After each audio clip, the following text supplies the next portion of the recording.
Yo, yo, yo. How y'all doing? How y'all doing? Y'all come on in. Little holiday special, man. Merry Christmas to all. Merry Christmas to all. Hopefully everybody is having an excellent, awesome holiday season.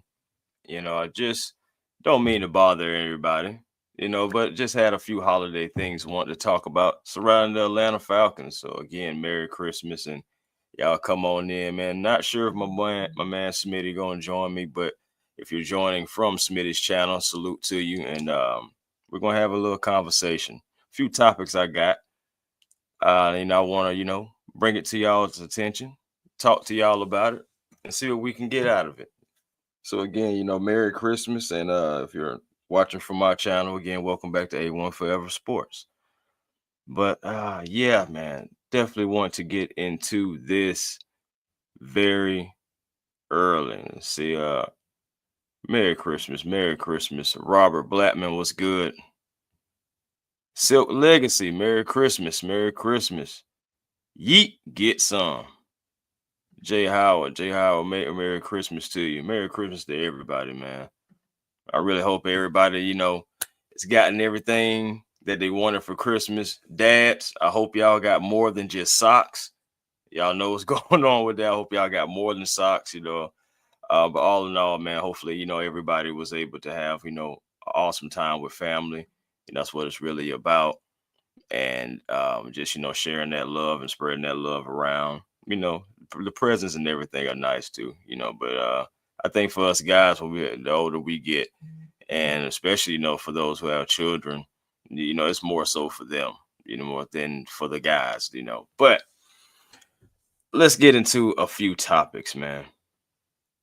Let's get in this. Let's start with the elephant in the room, if you ask me, and that is our quarterback, who is right now on injured reserve, Michael Penix Jr. And shout out to Taryn Wack, man. She was definitely at the press conference with Raheem Morris. For those who haven't seen it, I know I didn't even watch it myself, but there are some notes that I want to discuss, and I want to discuss with you guys. Starting with this, Falcons head coach Raheem Morris says Michael Penix is back at the facility, starting his rehab. That's some good news right there, people. Discussions are moving forward, have begun. His whole process has started as far as what he's going to do. His calendar is laid out.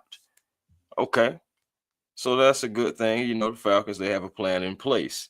Raheem will also move on, going on to say on the timetable for his return, nothing I really want to share, to be honest. But yes, we have some pretty significant markers and some checkpoints. Okay, so sounds like they have a plan in place. Falcons, said he also talked about the return on the timetable.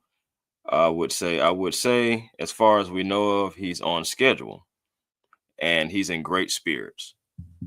And my thing is about the great spirits, that's important right there because going through this injury, he's had 5 season-ending injuries. So you think that would take a toll on the mental, right? And this whole segment right here is, surrounded about Michael Penix starting his rehab. That's a great thing, but what is the realistic timetable? And how is his mental? How is his psyche overall going through a fifth season ending injury? Also, seeing, seeing the Falcons, the guys flourishing right now, winning games with a more experienced quarterback, somebody that knows the system, somebody that is also a player coach in Kirk Cousins. Now, Kirk Cousins, we know his best days are behind him, but right now he is being serviceable. Kirk's been keeping it clean for the most part. I know he had an interception last game, but for the most part, Kirk's been kind of like keeping it in the road, and that's really what you want. But Michael Penix, dealing with the injuries and being in the great spirits, you want to hear that. And he knows he has an uphill battle again to climb. But sometimes, that can kind of forge a man. And I'm wondering if he's going to be able to come back and still be able to provide that starting quarterback capabilities that we seen him display in college. The reasons why we took him, as an eighth overall in that draft. It's gonna be quite interesting to see. I mean, I want to know you guys how you guys are feeling, and want to know you guys' thoughts. Like, what you guys think about how Michael Penix is dealing with the whole ordeal of seeing the Falcons like move on without him, having to have that rehabilitation right now, dealing with that injury yet again, but this time different knee, but still, yet again that process. Like, it's either going to forge him into a better quarterback, I believe, and a better football player, or it could tear him down a little bit. It could like regress him a little bit. But you see that Raheem Morris is in. It sounds like he's in favor of Michael Penix. They have a plan in place for him, and we can all. I think. Okay, I think most of us can agree. We can say about, let me be fair, about 70% of the fan base overall probably feels like Raheem Morris should be gone. And I'm included in that. But for those who still believe in Michael Penix, like myself, and think that he still can come back and bounce back from all this and be forged into a better quarterback and a better person, what does it say if Raheem Morris is moved on from the Terry Fontenot, just that whole breakup happening, and a new coach comes in? They may not believe in Raheem. I mean, excuse me, believe in Raheem Morris and Terry Fontenot's pick in Michael Penix. And one thing about it, another thing that can stunt your growth is somebody that doesn't believe in you because they didn't pick you. You're not our guy. So we're going to really try to move on from you. So is it really like beneficial for Michael Penix and for those who still believe in Michael Penix for Raheem to still be here? Even if Zach is gone, regardless of Zach is here or not, Raheem was still going to be the head. If the Raheem is still the head coach, does that benefit Michael Penix because he was their pick? But how would that benefit the fan base, the 70% that want him gone? Whew, but it's tough, right? It is tough. Merry Christmas, T. Terry. What's happening, family? Merry Christmas, family. What we got here? With the experience of Michael Penix dealing with his injuries, he should be back soon. I hope he ignored the noise and stay focused. He got so much potential. Amen, amen. I mean, at the end of the day, Michael Penix, we have seen like the capabilities there. We know he has things to work on. We knows that he also is not getting like the best tutelage from anyone that is necessarily brought along a rookie quarterback. Everybody really, again, has experience with everybody. That's mostly dealing with veterans. That's mostly from what I see. And he needs somebody that can bring him along and and help enhance his own capabilities right now. Now, Michael, he has to do some things on the outside, and hopefully he's still working on himself as well, without anybody telling him what to do, how to do it, et cetera, et cetera. Everybody does their professionalism different. Everybody works different. So, I mean, that right there is going to be on him. Can nobody, do that?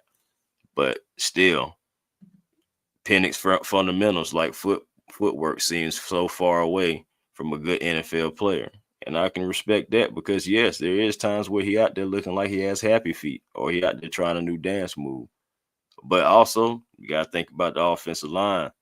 Offensive line has been a little up and down. Now, it has looked better. I mean, of course, outside of that whole crazy situation down there in Tampa, my goodness, 19 penalties.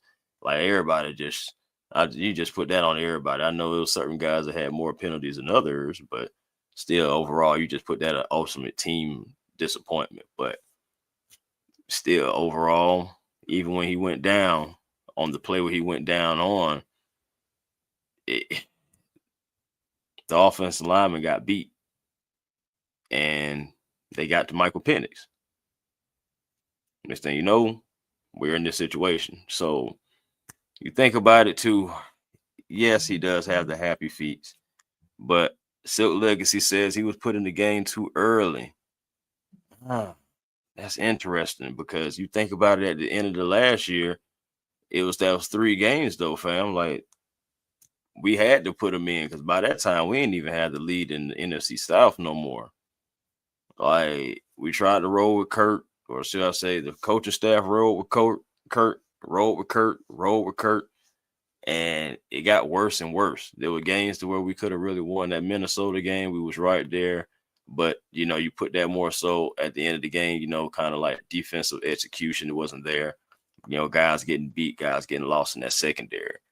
So that didn't help at all. But we was tied in that game, even though where Kurt was having like the struggles. Like he felt it in that game, and of course, emotional things can like wield a man as well. Coming back to Minnesota for the first time, a place that he actually was beloved for quite some time. So done some things, but either way it goes, like still, like Michael Penix. Again, I still believe in Michael Penix, but again, I ask y'all: is it beneficial for Michael Penix to still have Raheem outside of a new coach, or do you guys feel like a new coach will see the potential that Michael Penix has, and then possibly still believe in him and keep him? That's such a tough call right there.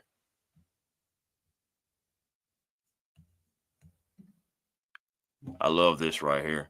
Falcons need to consider a change in strength and conditioning coachings. I don't think Braylon Trice has seen one regular season snap. No, he hasn't. Remember, Braylon Trice went on IR before the season even started. Well, excuse me, I think he was IR designated to return, I believe, but eventually ended up going ultimately to IR. It was quite, yeah, you hate to see it because he was trying to get some snaps in preseason, but you know how those ACLs are. I mean, look at Kyle Pitts. It took him like a season and a half, really 2 seasons to even look how he's looking right now. Being able to run and go, be able to cut different things like that. So you think about that, those ACLs, man. I'm just saying. Braylon Trice, he was trying it out and he's missing the entire season. So I'm not sure if the Falcons are going to look to move on from him, but it'll be interesting to see. But this is not the first time the strength and conditioning coaching has been at question. It hasn't just been this year. It's been multiple years. And we have this whole new facility and everything like that. Then you have the outside noise of former Falcons, talking about how the strength and conditioning sucks. Now you take that with a grain of salt because I mean Mike Davis didn't really do much here. I mean, we'll put that out there too. But still, I mean, you just hear that, and that's just not a good thing that you want to hear about that strength and conditioning coaching, which also I love that comment because it really like swings it right back into what I want. Another question I wanted to ask: do you guys trust that strength and conditioning coaching with Michael Penix to be able to keep him on schedule and work with Michael Penix to try to make sure you minimize or zero out those setbacks that possibly may happen? Do you guys trust the Falcons coaching staff, strength and conditioning staff with Michael Penix? That's I can understand that. I could understand that, family. Joe Gotti said nope. Merry Christmas, family. Merry Christmas, Merry Christmas. Oh boy, yeah, I feel you on the preseason stuff, man. We should have played in the preseason. I definitely feel that, man. So again, man, we coming back to Michael Penix, man. These are some real questions that we're going to be like serious questions. We're going to be talking about this more and more as more information comes out. We can start to kind of like formulate kind of like where this is going. But you also see and hear, as I was saying, like there's some things that Raheem Morris doesn't want to share right now about Michael Penix, the possible return on the timetable on the return. Like he doesn't want to really comment on that right now. So again, us Falcon fans were kind of like left out to kind of like wonder and kind of have these discussions, even if it's multiple times, about when Penix could possibly be back. What's the timetable? And will he be ready? Like, my thing is, it's one thing for a guy to come back, but a guy can come back at 70%. Like, will Michael Penix be 100%? Will Michael Penix go through all the necessary drills that he needs to go through? But we already know, let's keep it real, family. We already know we can put him through all the drills where we want to. But ain't nothing like getting on that field, going against somebody who has pure malice on their mind to come at you and get you down on the ground no matter what. That's that first hit, that first series, those first couple of games. That's when you're going to really see if the quarterback is there, if he's back, if he's cool, if he's 100, all that good stuff. It's not going to be necessarily in training camp. Guys can look good in training camp, but you can also put like a little red jersey or yellow jersey on the guy. And guess what? Guys know that it's got to be caution. Also, the joint practices, they are right, but they still not fully a game. Something like preseason, you know? And the thing about it is, with Michael Penix injuries, let's say he's ready for preseason. Let's do some hypothetical right quick since we're on Michael Penix. Let's say, hypothetically speaking, somehow, some superhuman way, Michael Penix is in training camp and he goes into preseason. Who's to say that he's even going to play in preseason due to the injuries? But a lot of Falcon fans are going to say that he needs to play in preseason because he hasn't had the snaps. And it's like, it's a catch-22 because it's a tug of war, because you got one side that, yeah, we need to protect him. I mean, the man had all these surgeries on his knees, but the contract is still rookie, and you still can possibly navigate that rookie contract and still build around the team if the quarterback is able to get healthy. You can fortify that offensive line possibly a little bit better, and you also get some receivers that can get off the line quick, fast, or a quick outlet for Michael Penix. You can build the offense, but ultimately, who's going to be the coach? Will Michael Penix get those snaps? Will Michael Penix be ready? And again, when guys have pure malice against you, that's when I really feel like you can really see where a guy is. It's not those joint practices and training camps. I've been there. Again, it's just not what you really need. And again, it's not also guys that are getting paid to come after you and being in a real game. So it's different. It really is. Say how y'all feel. Say how y'all feel about the consulting firm blank is hiring. Gerald, man, I'm gonna be honest with you. I'm kind of like, I want to make sure I'm saying the right words. That's what's the holdup. But ultimately, it's like he's done this before. So he's had them help with hiring on the soccer side of things with Atlanta United. So I mean, they've also done some things with marketing, help hire CEOs. I know back in like 2022. So like dealing with these firms and everything, like he's done it before. Now, will it actually have anything to do with Raheem Morris and Terry Fontenot? That's hard to see and hard to decide. We really don't know. But it's going to be interesting because if it's during a wellness check, regardless, if they got to do a full wellness check, it's got to be from top to bottom. That's how I look at it. It's got to be from top to bottom. But also, I mean, the wellness check is kind of like obvious to see, but at the same time, it is none of our organizations to run. We have our personal feelings. They feel differently and they operate differently. And at the same time, we've seen how our owner operates. He does most of the time, get like different little outside help and just second opinions, third opinions, different things. So it doesn't really surprise me, but it kind of like worries me, and it also worries me with the decision, because if someone says, yeah, man, you need to tear all this down, or you need to get rid of this specific person or that specific person. Will you do it? If somebody says, "Hey, man, all right, yeah, you need to get rid of your coach," will you do it? If somebody says, "Hey, man, you may need to just move Rich McKay to just one side if you're going to keep him, and make sure you keep him out of all football operations," like seriously, not just saying that, will you do that?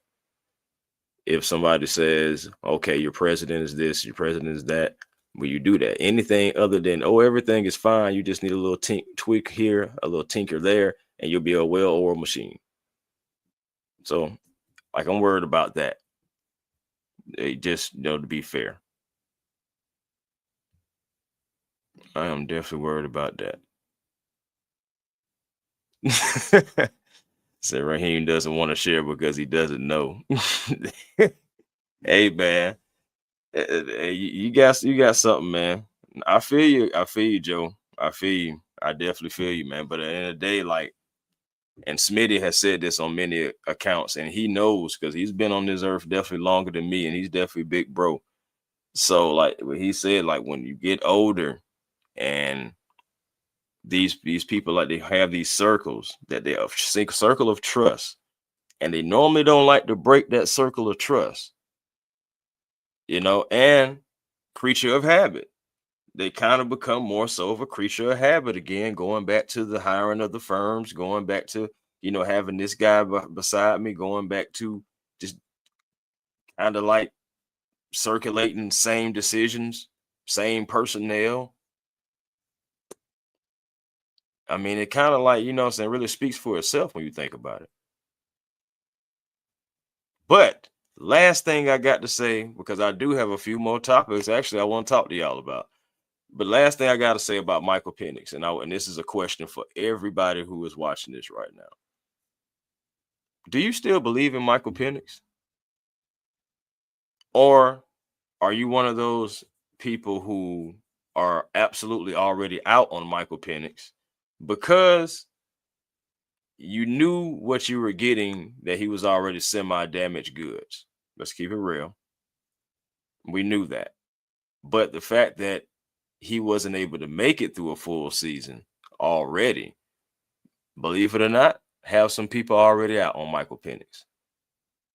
Now, things happen to guys, and again, you already know you had some damaged goods to begin with, but that potential and the football player that he could be is just so great. You just can't overlook it. The talent is there. As long as he's able to put it all together and have the right people around him that can put it all together, or excuse me, assist him with putting it all together. So, do you guys still believe in Michael Penix? Are you guys out? I'm gonna break it down to the numbers. Like, if you still believe in QB1, then put a one in the chat. If you're out on Michael Penix, then go ahead and put a two in the chat. But I'll give you a little window. If you are skeptical, you just kind of like don't know, you're in between, go ahead and put a three in the chat. So we'll be fair. You believe, give me a one. You out, give me a two. Kind of in between, kind of on the fence. You want to see how things are going to kind of progress, give me a three.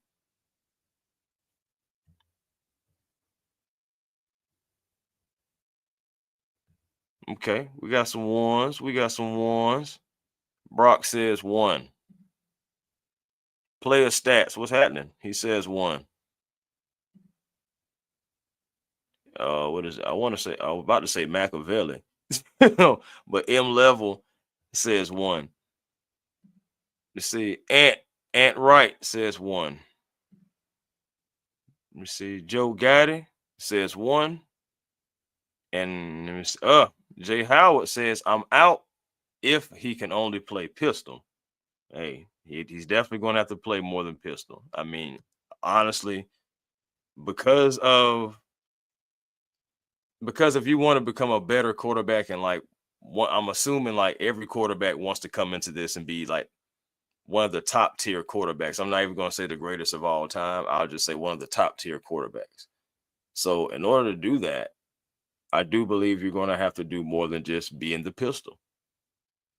But we'll see what happens when he comes back. Uh, hey, how you feeling? How you feeling? Joyously hopeful. I love that name right there. She says 3. Silk said good.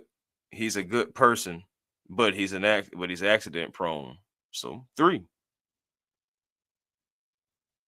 That, like I said, at the end of the day, I really feel like however you feel right now about Michael Penix, if you still believe in him, like I do, because I'm on that train too, to still believing in Michael Penix, and so that contract is still there, but it's just for Michael. I don't want him to rush it, but I do understand because if you miss the entire season, then that's already year 3, and you be coming into year 4 really having to step up and show what you got because you only have one more year left if it's picked up. Just being honest. Just being honest. All right. Next one I got for you. Let me make sure everything, because I got something for you. Okay, so yeah, I got it right here. Had to make sure I had that. So the topic of this one is Tyler Algier forgotten. Tyler Algier forgotten. Now, Tyler Algier, come on now. We know who this guy is. The bowling ball, the wrecking ball. Guys hate when they see him coming downhill with a full head of steam because they know, all right, it's either one or two things are about to happen here. I'm either going to go ahead and try to go head on with this guy and see if I can get him to the ground, or I need to make a business decision because he's about to run me slap over. Oh gosh, he's on the way. Oh gosh, he's getting closer. I got to make a decision. Just like those are the DBs and even some of the linebackers. So Tyler Algier, of course, first season with the Atlanta Falcons, 1,000 yards, averaging 4.9 yards per carry. Had only 3 touchdowns, but still we know he was getting up and down the field, and had 16 receptions out of 210 attempts. Now, he hasn't crossed the 200 mark on attempts, since then. Of course, Bijan Robinson has been here. And 2 years in a row, he crossed the 600-yard mark, nearly getting close to 723 with 683. But then he had 644 and also 475 currently this year. Now, last season, he still averaged 4.7 yards per carry, 3 touchdowns, 13 receptions. He has 13 receptions again already this year. And this year, 8 touchdowns for Tyler Algier with 3.8 yards per carry. And that's like, again, he has only 126 attempts so far. Now, of course, I expect him to get right around or maybe exceed that 2024 total, which is 137. So with him being at 126 right now. But he's definitely not going to get close to that 186 or, of course, 210. But my thing is for Tyler Algier also, let me bring it up for you. Falcons offensive coordinator Zach Robinson on running back Tyler Algier. He gets forgotten sometimes, but then he has a game like that where he has an impact, finishing runs. He's so strong at the point of attack. He's got great vision as a runner. He's incredibly valuable to the offense. And I would definitely have been saying that. I have definitely been saying that. I know I've been on the Tyler Algier train since we've drafted a guy because for me, it's just the style of running back, and I love what Bijan Robinson can bring. Like sometimes, like just sitting back watching that guy, he just wows you, and it's just absolutely incredible. You can't deny Bijan at all. You'll be a fool. I mean, just keeping it real. You'll be a fool. But on the flip side of it, just on the style of running back, Tyler Algier is one of those guys, again, that makes guys make business decisions. Make guys get out the way. Make guys remember. Tyler Algier is a guy that turns you, like, both guys turn you into a highlight. So I mean, regardless, you sports center with this backfield. That's the thing about it. Like this two punch tandem right here with Bajan and Tyler. Your sports center, because Bajan gonna put his foot in the ground, or Bajan gonna hit a spin move. Bajan gonna set you up and then take off, accelerate against you in short spaces, making men miss and all that. Like you're a highlight. But then you have a guy behind him that when he gets a full head of steam, like he's saying, strong at the point of attack and also finishing runs. Yeah, it's a reason why he has an angry run shirt. Talking about Tyler Algier, because he will finish you, and that's what's it. I love that. Coming from a running back, and again, Tyler Algier being a former linebacker, playing both sides of the field, like he got what it takes. And it's really like troubling, that he does get forgotten really in this offense. But you look at the Atlanta Falcons and then the wins that we do have, and outside of about 2 wins, because what of course again the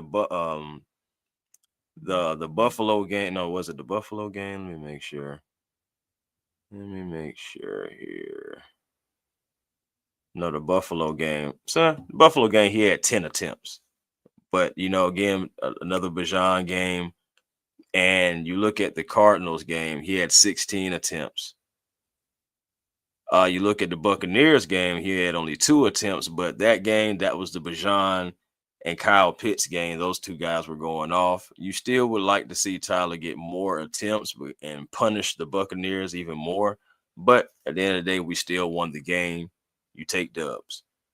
Again, against the Seahawks, he had 11 attempts. Yes, we did lose that game, but the second half, we got smacked around so much and so many different miscues, and Seahawks took advantage. It didn't even matter. It negated it anyway. And we was also, kind of getting stifled a little bit. So we had to go away from the run game. And especially when they kept putting up points, you know how it goes.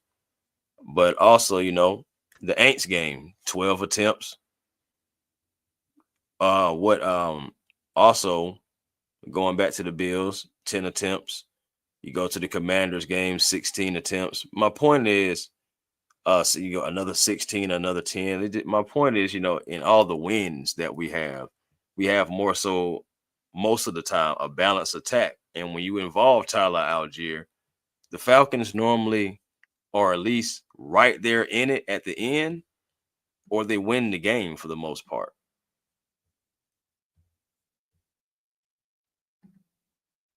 What's happening, Raymond? How you feeling? Merry Christmas. Merry Christmas. Last thing what he was saying, he says it's coaching fault that didn't develop him more than the pistol. Yeah, that's true. That's true. Nando says, well, why he can't get 15 carries then?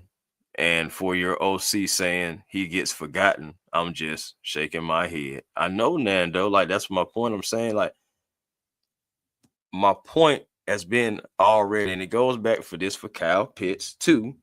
If you don't have somebody that can utilize guys on a consistent level and realize that sometimes you're going to have one back out there more so than the other. Now, I will say there has been times to where Zach has been able to do that, like realize, hey man, Tyler right now is on fire. Let him get a few more snaps and also punish the defense. So I can't sit here and just say I haven't seen it.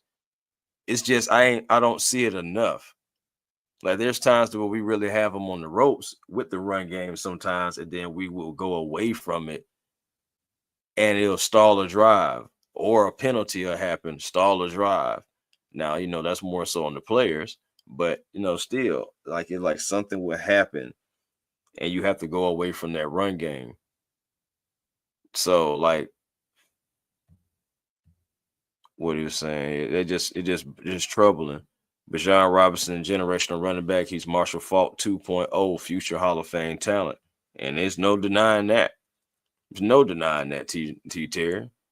But my whole argument about Tyler Algier is he is already a guy who has ran for 1,000 yards. He's a bruiser. He's a guy that I'm being selfish here. I'm being selfish. He's a guy that I want to keep in an Atlanta Falcons uniform. And it's not just because, I like the guy. I like what his game and I like what he can bring for the Atlanta Falcons. And also, we want to keep Bijan Robinson healthy, right? Well, one way you do that is you kind of split the carries, or at least whoever the hot hand is. I'm not mad at you about riding the hot hand because there have been times where it's just like, hey, man, keep giving Seven the ball. So I'm not mad about you riding the hot hand, but like on a consistent level, you still should be able to utilize two capable backs on a consistent level. I'm telling you, man, like I want an offensive coordinator that makes a defense get tired of seeing Bijan and Tyler all the time. Like, man, who are you giving the ball to today? Who you giving it to this time? Here come 2-5. Man, there goes 7. Like, I mean, don't get me wrong, they already somewhat do it, but I just want to, what I'm saying, kill them with kindness. I just want to every time. I just want to kill them with that two-headed monster. And Bijan Robinson is an excellent Hall of Fame type talent, but I want to keep that Hall of Fame type talent healthy. And I know there's no way to ultimately fortify anybody, from getting injured. And injury can happen on any play. But again, having those two guys together is just the best back duo, best, however you want to say it, however you want to look at it. They're just the best tandem if you look at it. Yes, I understand they got Jahmyr Gibbs and my man's David Montgomery up there with the Lions. I get it. But I'm telling you, man, when these two guys are clicking on all cylinders, it's really hard to stop those two. It's really hard to stop our run game without stopping ourselves. That's really when you really see it. We'll stop ourselves. Merry Christmas. Let's get it. How you feeling, family? How you feeling? Let's go. Smooth Smitty, Chris A1 seasons greetings. Yeah, man. Smitty, he ain't in here with me right now today. I'm pretty sure he's somewhere chilling, eating some hot wings. You know how Smitty do. Y'all know how Smitty do. But yeah, man. But again, I just want to keep Bijan healthy. And I also want to give Tyler his touches. But we'll keep it real. Yeah, man, Tyler deserves better. Tyler deserves a number 1 spot. He does. But I just want to somehow, some way, be able to keep these two together. Because sometimes when you just have these backs that can just do multiple things, and we're a run first team, honestly, especially with the quarterback situation still up in air. You don't know when Michael Penix is going to be back necessarily. You really can't keep Kirk Cousins. You need to save that $22 million because that $57 million dead cap. Whoo! And I don't even want to entertain the thought of extending or anything like that, restructuring anything like that. Like, I don't.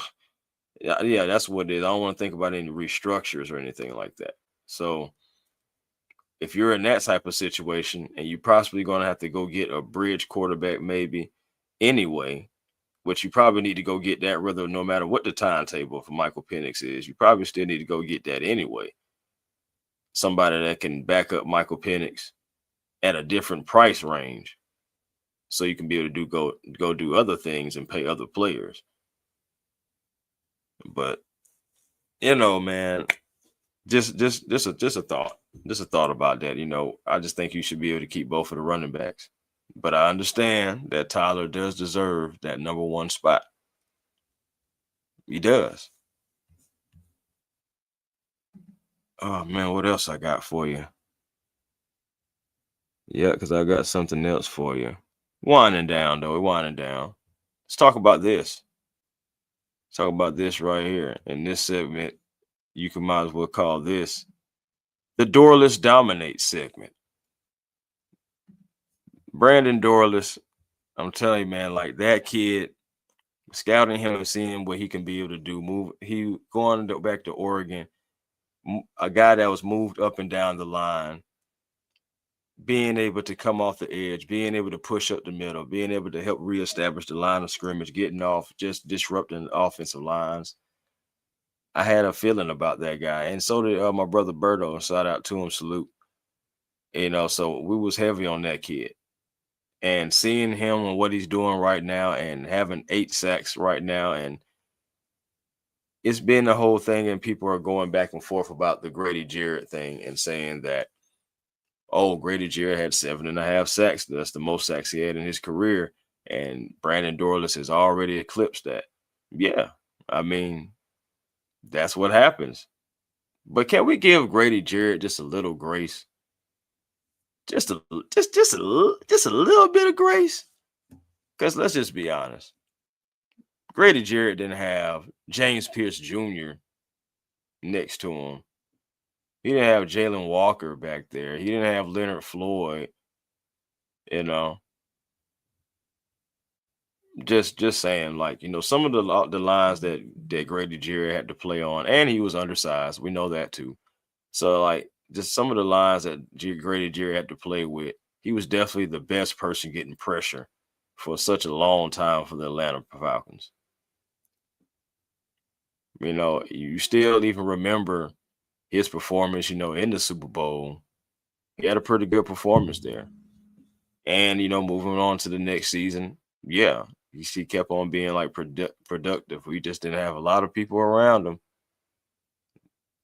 And in the season that he tore his ACL, he was being productive. Then boom, the injury happens, and he hasn't been the same Grady. You look at it, doing a tale of the tape between the two right now.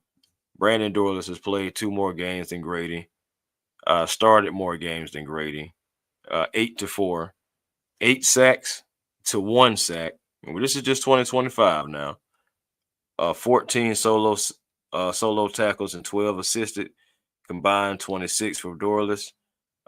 Just gonna say a combined total of 33 for Grady Jarrett. Okay, 10 tackles for loss, Brandon Dorless, and that's another thing that he did well back at Oregon. Thing about it is Brandon Dorless played 57 games in college, so that's a lot of games, and that's pretty polished. So all you need to do is just get them with the right people that can unlock them. Oh, thank God for Nate Ollie and Jeff Obert, and just that coaching staff being able to get the best out of these guys. Yeah, you redshirted them for a year, but Grady Jarrett was still here. You wasn't gonna put him in front of Grady off the first year. I mean, I just didn't see that happen. But now Grady is out of the way, and Brandon Dorless is here right now to stay. And everything that Brandon Dorless is doing is more than a-okay.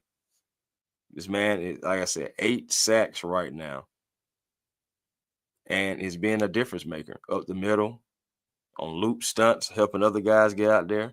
But I just want to give like Grady Jarrett just a little bit of grace, because Grady did some good things here. And for a lot of years, again, he was our only pressure. Where the pressure coming from? Wherever Grady at. so, like, so salute to Brandon Dorless and everything that he's doing in his first year, starting for the Atlanta Falcons. But, let's not forget, Grady was one of those guys for us, seriously. T. Terry said Brandon Dorless is playing like a young AD for the Rams. That's Aaron Donald, not Anthony Davis, by the way. I hope he's like AD. By the way, that's crazy how that man went out with another injury today. By the way, but I'm not even going to go there. Not even going to go there. Oh, before I move on to the last thing I want to talk about, because actually it's so crazy. This show was pretty balanced. I had 2 things on offense I wanted to talk about. Michael Penix and Tyler Algier. Then I said I moved right real quick, just real quick stop to Brandon Dorless And by the way, F that pick, man. I'm not worried about the Rams having that pick. My thing is I want to, I guess at this juncture, just make sure it's not, I guess, top 10, because it's still gonna be a top 15 pick. But as far as away from it, but James Pierce Jr., man, that guy is something else. And then you still got Jalen Walker too, who also has 5.5 sacks in his own regard. Now he may end up with maybe 6. We'll see what happens with that. But I still believe James Pierce has the capability to end up with double-digit sacks this year. And you may be joined along with Brandon Dorless. So I'm not worried about that pick. It is what it is, but we definitely have a bookend and James Pierce bookend and Jalen Walker, and two guys, if you want to build around the defense and add along with Dorless and other names, you can really kind of like fortify your defensive line and just get that defensive personality and be known for, hey man, what man, when they go them doggone Falcons, man. Yeah, man, that Falcon defense, man. They ferocious. They come after us. They get after us. Yeah, I want folks to be continuously talking about the Falcons defense like that. Because honestly, this defense would be getting talked about even more if, so our record was flipped, so to speak. Even if we were, so like the record was flipped just a little bit, we in the hunt, but we would get talked about just a little bit more. Just a little bit. So that's another thing too. Jay Howard, you had a question. I want to get to that before my last segment. Said, would you trade London or Pitts for a second rounder? The only thing about Pitts, Pitts is going to have to be like designated for something, like he's going to have to be like a sign and trade. I believe you can still franchise tag and still trade too. So it have to be something like that. Something going to have to be on ink first before you even be able to do that. Now, London, you could still trade him for a second rounder, but I don't see the Falcons doing that right now. I really don't. I can see them really just trying to keep London and possibly Bajan together. Pitts may be the odd man out. I just don't feel like they're going to keep both guys. So again, I mean, you could just let Pitts walk and just be done with that. But if you wanted to try to, get something for him, you could go that route. London would be interesting because if they trade London, then that lets you know that they're definitely going wide receiver shopping somewhere else. Draft, free agency. And it's just hard to see the Atlanta Falcons right now saying, yeah, man, we're out on Drake. Considering the season there, yeah, he's going through some injuries right now, but considering the last 2 seasons of Drake London, really, if you want to look at it, the last 2.5 seasons of Drake London, and it's hard to look at the Falcons actually wanting to get rid of him right now. But I do feel, and you always like Big Bro Smitty should be always saying, do you want to pay him possibly $35 million though?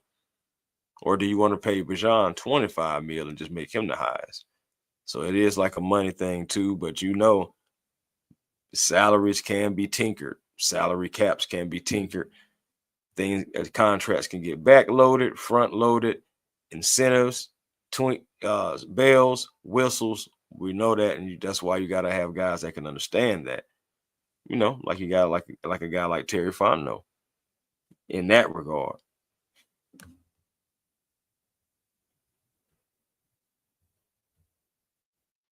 Oh man, I've already really prepped my mind for it, bro. You know what? It needs to be an over under on that. How many times will they mention the trade on the Monday night broadcast? I want to say about 10. I want to say at least 10. Maybe you can get, let me see, maybe like 3 in the first quarter, maybe 3, maybe 2 in the second, possibly get it like once or twice in the third as well, and then finish on out with the fourth quarter, depending on how the game is going. because I can already hear, oh, the Falcons, this is important for them, important drive for the Falcons because they have that, they have that draft pick that they've already traded to the Rams, and they got to make sure to shoot. I'm sorry, I didn't mean no disrespect, but I'm just saying we know that's how it's going to kind of go. It's going to go somewhere in that realm to where it's getting brought up like that. So I'm gonna say at least 10. That's a good one right there. That should be an over/under on that, y'all. We should be able to parlay that. And again, from Trayshawn, and shout out to Trayshawn, man, of the Falcoholic. Excellent work from the young man over there, man. Like, really respect him. And he was saying Brandon Dorlus has had more sacks in his first single season than Grady Jarrett had in his Falcon career. But again, I just want to give him a little grace. For him to state his case, Grady Jarrett was the only thing we had for quite some time. Last thing.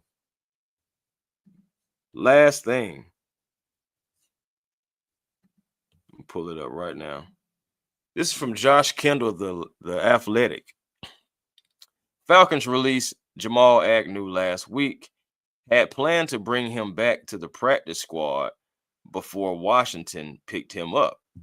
Raheem Morris said, really brought him to give us a lift on special teams.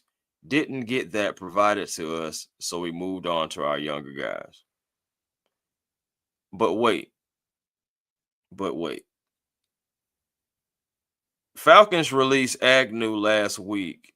Had planned to bring him back on the practice squad before Washington picked him up. But you really brought him in to give you a lift on special teams, and he didn't provide that, so you moved on to younger guys. So why were you going to bring him back even on the practice squad? Why was that even a topic of discussion at all? That was a thing that was just weird to me. I was just like, oh, okay. You actually want to keep him around? I mean, Jamal Agnew has been, in this league, and has done some things, for sure.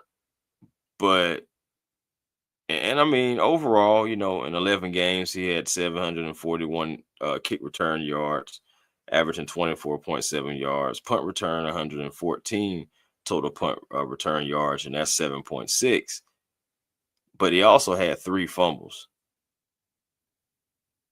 And this is also the most fumbles he's had in a season since 2017 when he was with the Detroit Lions. So he has 9 in his career, at least 1 every season. But he's had these turnovers 3 parts of the season that is hurt, including muff punts, all that stuff. And he's hurt you. So I don't understand about even wanting to bring back Jamal Agnew at all.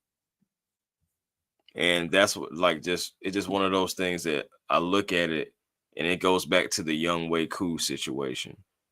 And it just goes back to having the emotional bank as he was stating before they had with Koo, and getting rid of Koo at the wrong times. And why are you still trying to keep guys who are not making a difference, really?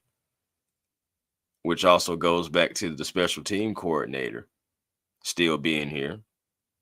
Yeah, players got to execute out there, but you have to put them in the best positions to do that. And this special teams has been atrocious, but I mean, you can't just drop all the players because it can't be everybody. And this coaching, I feel like, it's just not, the message is not getting through fully or something with special teams. It has been the glaring shiner or black eye, for the Atlanta Falcons this season. Field position, flipping field position, giving other teams field position that they shouldn't have at certain parts of the game. So situational. It has just been bad. And it has hurt the Atlanta Falcons offense and defense because there are 3 phases.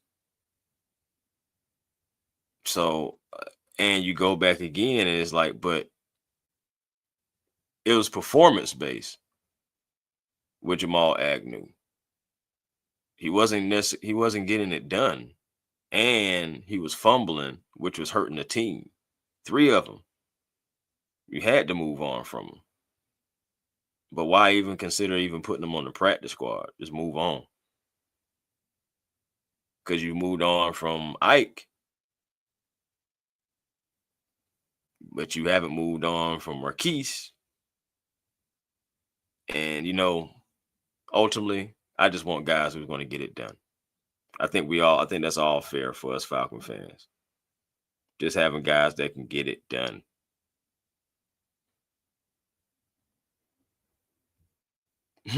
T Terry said, "You want Worthy? You want Worthy for Pitts, man?